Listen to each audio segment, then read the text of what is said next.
Okay, can we start? Yes, please, we can. We can continue from where you ended before the call dropped. Thank you. All right. Thank you. Yeah. So in becoming assertive, for example, we have um, those who are those who do handiworks, especially fashion designers. Let me just use them as an example. Fashion designers, those we used to call tailors and seamstresses. I don't know. We may all be able to share these experiences that we take our materials to them to see for us. Um, they give us a day to come back and pick them up, and you go and they'll give you a different day. You go and it's still that they give you another day. It's clearly not showing assertiveness. Um, and I think that is one thing that we need to be able to build. If we show assertiveness, it actually helps you. If you're able to set boundaries, it actually helps you. Like I said, it sets you. It gives you that free space, that peace of mind, and all that. Uh, because you go to them, definitely they know that they have a lot on hand that they will not be able to deliver. But instead of telling you that we can't do it for you, so maybe send it to a different person, they would pick it and keep it. They definitely know that they will not be able to finish it up for you to pick. But we should understand that people need those who are very honest, and that's another thing that we can look at. Assertiveness is linked with being integrous, being honest. Because if you are saying no, you can't do it, that is an honest position that you have actually taken. But to take it when you know that definitely you cannot meet the needs of the person or you cannot meet the timelines of the person, that actually is dishonesty. That actually is dishonesty. So we need to be able to speak truth to people and telling them what we can do and what we cannot do, what we can take up and what we cannot actually take up. Now, in certain boundaries, um, we also need to look at protecting our emotional well-being. It is very important that you are protecting your emotional well-being. So set the emotional boundaries for yourself. What are the things that you will not want to go through emotionally, to feel emotionally? You should be able to set those ones very clearly and build that emotional resilience on your part. Then the physical boundaries is also there that you need to respect and maintain that personal space and that personal comfort for yourself. If you set out a time as a time for you to actually have your rest, very key. You need to keep it. There are some of us who cannot even have times for our rest because we, like I said, we can't say no to people. I am such a person that once I start to eat, once I put my hands in food to eat, irrespective of who you are, with all due respect, if you call me, I will not pick. If you call, I will not pick. Once I've started to eat, if you call me, I will not pick. Except I know maybe we have had a previous conversation and we need you are providing me with something that I know already. Um, just some few caveats. For example, maybe I've tried calling someone who I know is at a place that is out of network zone, and then I see the person calling probably at that time. I know that once the call drops, I will not be able to get back to the person. That is a caveat. But aside some few things, once I've started to eat, that is it. And for me, it is helping myself. It is helping my emotional well-being. It's helping my social well-being and my mental well-being. That is me. Yours might be a different thing altogether. But you need to know yourself. Like I said, like that's what I said. You need to know your values and what you stand for. You need to know yourself and then know the kind of boundary that you can set for yourself.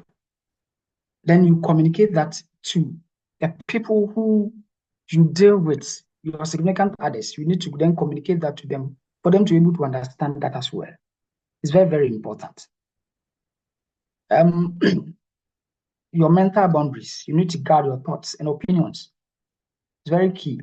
That someone actually said, you can't prevent a bird from flying over your head, but the only thing you can do is to prevent it from making a nest on your head. So for whatever that goes around, that has to feed into our mental faculty and all that. We have no control over that. But then what actually gets into our minds that we are keeping, we have control over. So we should be able to guard our thoughts. We should be able to guard our opinions, what is coming out of it, what we are actually imbibing into our mind. It is up to us to be able to protect or guard that. But if we allow anything in, then we will definitely have issues with our mental well-being. Our time boundaries. We should be able to prioritize our time and our commitments. Like I said, say no to unnecessary commitments. Things that come up that it doesn't add any value to us. We should learn to say no. And that is where it is setting boundaries. If there is just a phrase that you can learn from it, then it's about learning to say no. Learning to say no. That is unselfishness, like I indicated. It is self-love. The Bible said, love your neighbor as yourself. So you are loving your neighbor just as you love yourself. So if it is something that you are not doing for yourself, then there's no way you can do it for the other person. So it is what you have that you give. If you don't have it, you can't give it. If you are a counselor, if you are a health practitioner or psychologist or whatever, and you have burnout, it will be very difficult for you to be able to attend. So it is very, very important that we are setting up and taking care of ourselves so that we would be well to be able to attend to other people. If we are parents, we need to take care of ourselves so that we can attend to our spouses and our children and our other family members. Because I know mothers who would go about, oh, I'm preparing food for the kids. I'm preparing food for my husband. I'm preparing food for the visitors. Then they are left with nothing that they end up not even eating. If you break down, who is going to provide for the kids, your spouse, and the other family members that you are so stressing yourself to attend to them? So self-care first. Self-care first. It is very, very important.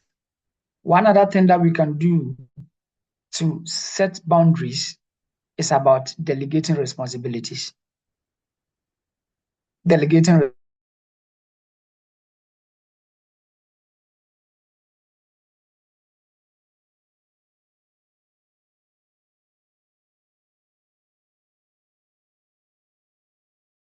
hand it over to them. But the issue is that if you have not allowed them to be doing it, how do they become better at it? How do they become experts at it, just as you are? So you should be able to develop their capacities by giving them certain small tasks so that they are doing that and it's building them up. And those small tasks are becoming relieved of you. Then as time goes on, you'll be able to add on to them and they will help you in that regard.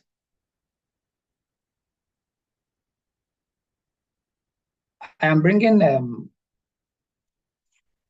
my words to them. So I would want to concluding by saying assertiveness and setting boundaries are very essential for healthy relationships and our overall well-being. Like I indicated, it brings peace and respect in relationships. If you're able to set the boundaries, if you're able to be assertive and speak up with that respect, then we'll have our peace of mind in every relationship that we are in our daily life activities at workplace, at worksite, and all that. We're able to build healthy relationships, and it affects our well-being, our mental well-being, our social well-being, our physical well-being, everything. It helps in that regard. We should be able to balance cultural expectations with our personal needs and our personal well-beings as well. So I used what culture expects of us once we are developing ourselves to become assertive and building boundaries. We need to know where we find ourselves and then know what we need to do as well. If you are in Ghana or you are in Africa, becoming assertive or setting boundaries comes with its challenges as compared to if you are in the Western world. So you need to know where you are, and you need to understand the obstacles or the setbacks or the challenges that you'll be facing once you want to become assertive, once you want to build the boundaries, so that you get yourself towards that. You build resilience towards that, and then you know how to navigate yourself around it. I've shared some biblical perspectives and some biblical examples. It can help guide you in becoming assertive and building or setting boundaries. It's very key. You are a Christian doesn't mean you can't be assertive, or you are religious doesn't mean you don't have to be assertive. Oh, the Bible says, that is not the it's not so literal like that. That biblical statement is not that literal. Forgiving someone doesn't mean that don't make the person be aware of the wrong that the person has done. That is not it. In forgiving, you let the person understand the wrong that the person has done. But based on that, you are forgiven. You are not just supposed to sweep debt under the carpet. Like I always say that if things come up and we don't speak about them, and we keep sweeping them under the carpet, we keep sweeping them under the carpet, a day will come that the carpet will get torn. And once the carpet gets torn, all the debts will come up and hunt at us. So we need to speak up. Biblical examples are there to show us that as Christians or as religious as you may be, being assertive is not a bad thing. But the Bible even recommends that for us. There are some examples in the Bible that we can use to be assertive and then set boundaries. The lesson is that assertiveness should be grounded in respect and in conviction. So, yes, we need to be assertive in upholding our personal values, our personal beliefs, and speaking up. But that should be done with respect to others. That should be done in a decorous manner. That should be done by not infringing on the other person's rights. So we speak up, yes, but then we should be sure that it's not demeaning the person that we are speaking up to. We should be sure that it is not respectful to the person that we are speaking up to, or the person that we are trying to set boundaries. So, we need to be able to guard our hearts, because everything that we do actually flows out of it. If we'll be able to be assertive, we should be able to guard our hearts. If we'll be able to set boundaries, we should be able to guard our hearts. It's very, very important. So, like the Bible says, let your yes be yes and your no be no. Know your values, know your principles, stand by it, speak up, And that should be done in a respectful manner. Don't preach virtues and go practice vices. Talk your speech or walk your talk. So that is very key for us as people. We need to be able to set boundaries. We need to be able to be assertive. We need to speak up. We need to draw the boundaries. If you can't do it, say no to it, and then give reasons why you can't, probably, with all the respect. Thank you so much this evening for paying attention and for contributing. I'll hand over. If there are any questions or any comments, we can pick them. All right, sure. Thank you. Thank you so very much, Counselor Samuel Adjei. We really appreciate the insightful session you've had with us. So at this time, we would like to invite in contributions and questions. Kindly use the raise button to avoid clashes of voices. And we shall surely have Counselor Adjei address our concerns. Thank you. No questions, Q&A are welcome. Thank you.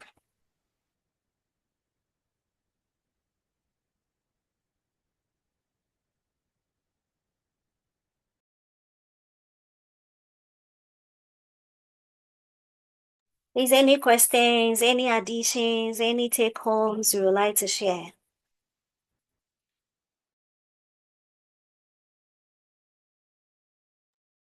Let's be assertive, please.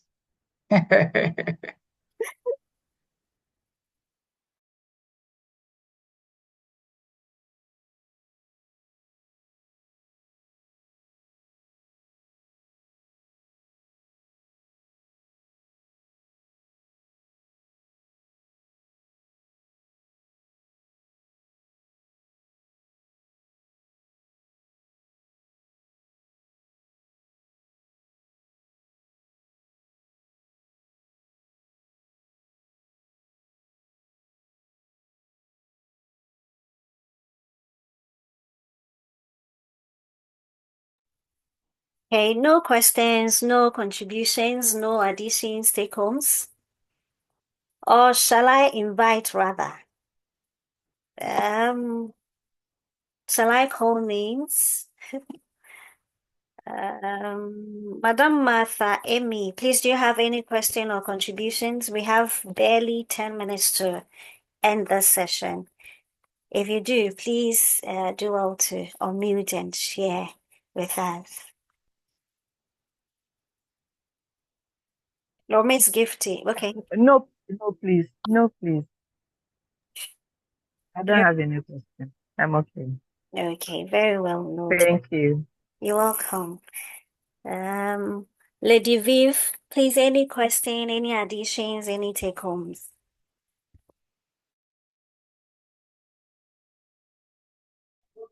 Oh, please, we are fine. Oh. Mhm. Okay, thank you very much. But maybe we may ask them to share any challenges that they faced regards to trying to be assertive for certain boundaries in their relationship at the workplace or something. Maybe people can share experiences. Very well. Please, any experiences would like to share with all of us?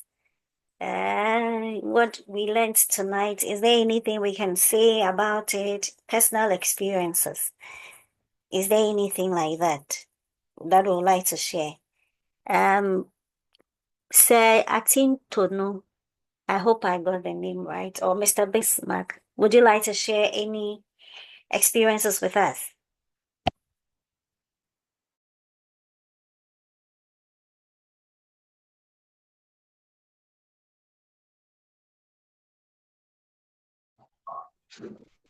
Please, I'm okay. Please. Okay. Hello. Yes, sir. Thank you. Hello. Hello, sir. Please, I'm okay. Okay, thank you. Miss Counselor Beverly, please, any contributions, any others you'd like to share with us?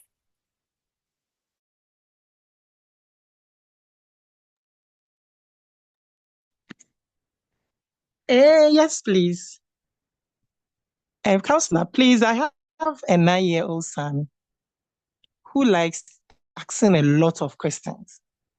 So I set a boundary for him that if A is A, don't ask, wait.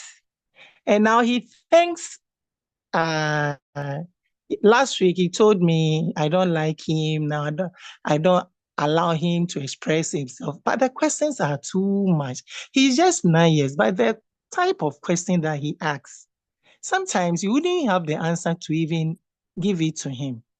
So I did that. Oh, when we are having our dinner or when the family are sitting down, just keep quiet. Don't ask questions.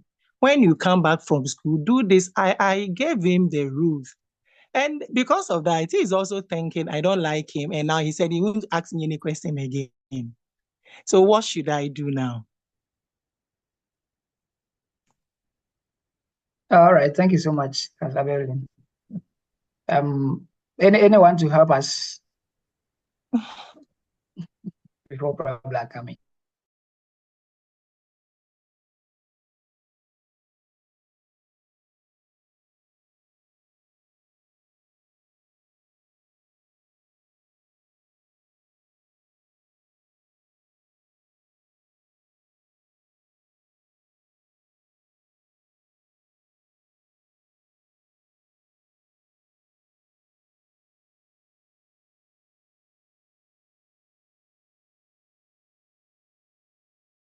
A period for questions. You can call it question time, just as you have dinner time or cooking time or whatever. You can set a period that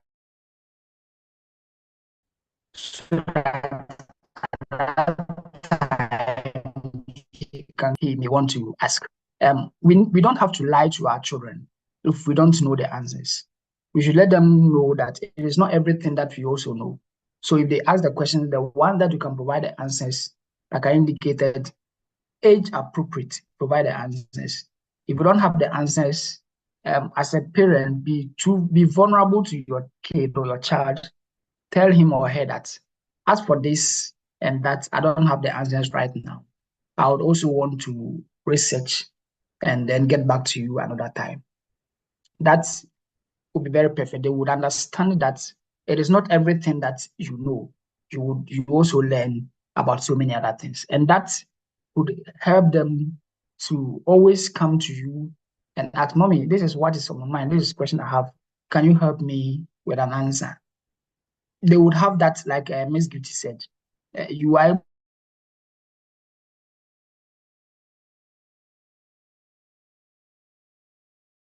boundary of parents as well. You have to also understand and get that friends you well. Like that thing need them as those that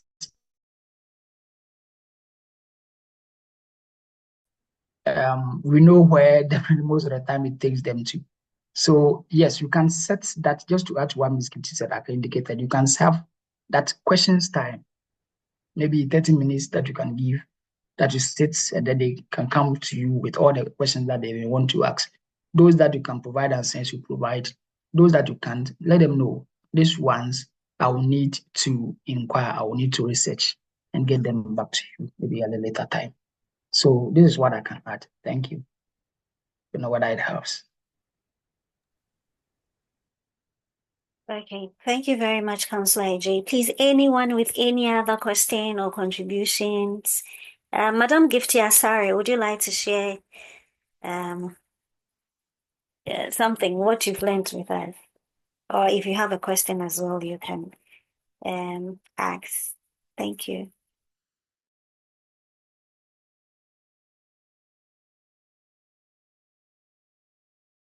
Okay. Yes, please. You can. With what our sister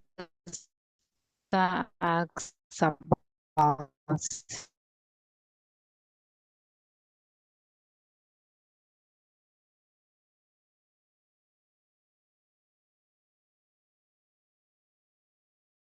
you thought of. I was thinking that he said right some of them. So sometimes our mothers, they are